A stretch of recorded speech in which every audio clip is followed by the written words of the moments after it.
Olá pessoal, sejam muito bem-vindos ao podcast O Olho de Ódin. Com vocês aqui, João Matias, poeta nas horas vagas, louco a tempo inteiro. Hoje decidi trazer-vos um excerto de um livro que li recentemente e me chamou de veras a atenção. O livro em questão é O Idiota, do escritor russo Dostoiévski. Talvez, num episódio posterior, faça uma breve opinião sobre o livro, mas hoje decidi trazer-vos apenas uma passagem que me marcou bastante. É uma fala de uma personagem principal, o Príncipe Mitchin, ou seja, o Idiota, em que analisa quais são os últimos 3 pensamentos a quando confrontados com a certeza próxima da morte. E quanto a nós, já pensámos acerca disso? O que faríamos se soubéssemos que em breve iríamos morrer? É sempre uma questão pertinente e atual. Ora ouçam o enxerto. Mas é preferível que lhes conte outro caso, sobre outro encontro meu, no ano passado com um homem. Há nesta história uma circunstância muito estranha. Estranha no fundo porque se trata de um caso muito raro. Esse homem, em tempos, foi levado ao cadasfalto juntamente com outros e foi-lhes lida a sentença da morte, por fuzilamento por um crime político. Pois bem, passado 20 minutos, foi-lhe lido o indulto e sentenciado outro castigo. Porém, no intervalo entre as duas sentenças, durante 20 minutos, ou pelo menos um quarto de hora, viveu sempre com a certeza absoluta que dentro de instantes iria morrer. Quis tanto ouvi-lo contar as suas impressões daquele momento que me pus a fazer perguntas a cada instante.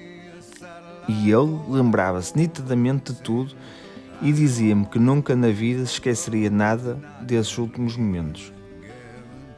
A 20 passos cada asfalto, juntamente do qual estava o povo e os soldados, tinham cravado na terra 3 postes, porque os criminosos eram vários. Os 3 primeiros foram levados aos postes, atados a eles, vestidos com roupa da morte, casacão branco e comprido, e enfiaram barretes brancos até abaixo dos olhos para que não vissem as espingardas. Depois, em frente de cada poste, foram alinhados vários soldados. O meu conhecido era o 8º, portanto, teria de ir para o poste no 3º turno. O padre passou, estendeu a todos uma cruz. Tinha, pois, 5 minutos para viver ainda, não mais. Disse-me ele que esses 5 minutos lhe pareceram uma eternidade e de uma riqueza enorme. Achou que nesses 5 minutos iria viver tantas vidas que era ainda muito cedo para pensar no último instante.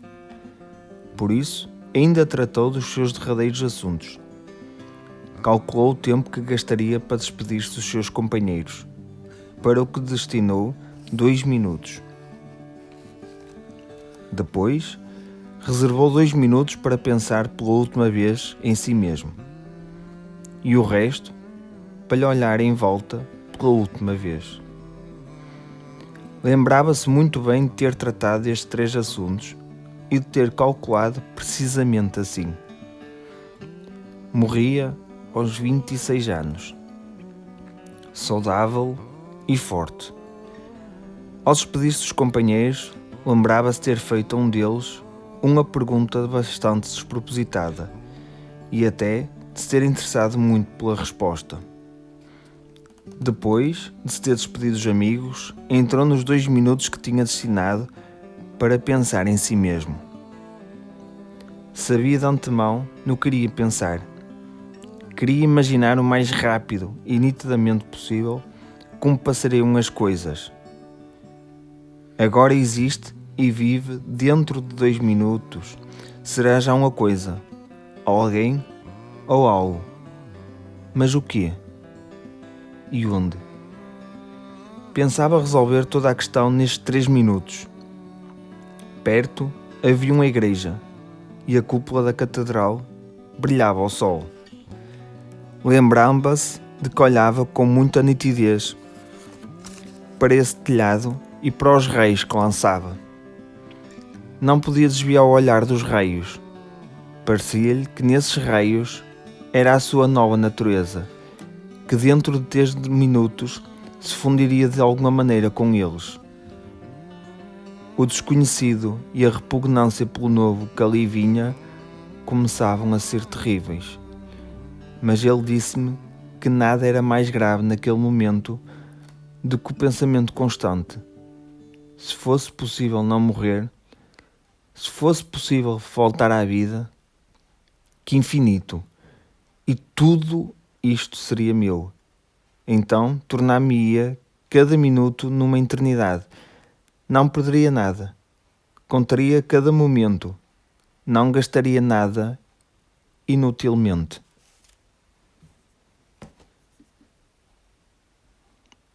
É sem dúvida uma bela reflexão do Russo acerca do que é realmente importante na vida e como devemos aproveitá-la. Portanto, fica aqui com o modo de reflexão com este enxerto. O que faremos com a morte próxima, com a nossa vida e o que nos rodeia e o que fazemos dela. Obrigado a todos que me ouvem desse lado e estejam à vontade para visitar as minhas páginas nas redes sociais, em João Matias Autor ou Olho de Ódio, e caso queiram fazer sugestões ou opiniões, estejam sempre à vontade. E até sexta-feira com o poema da semana.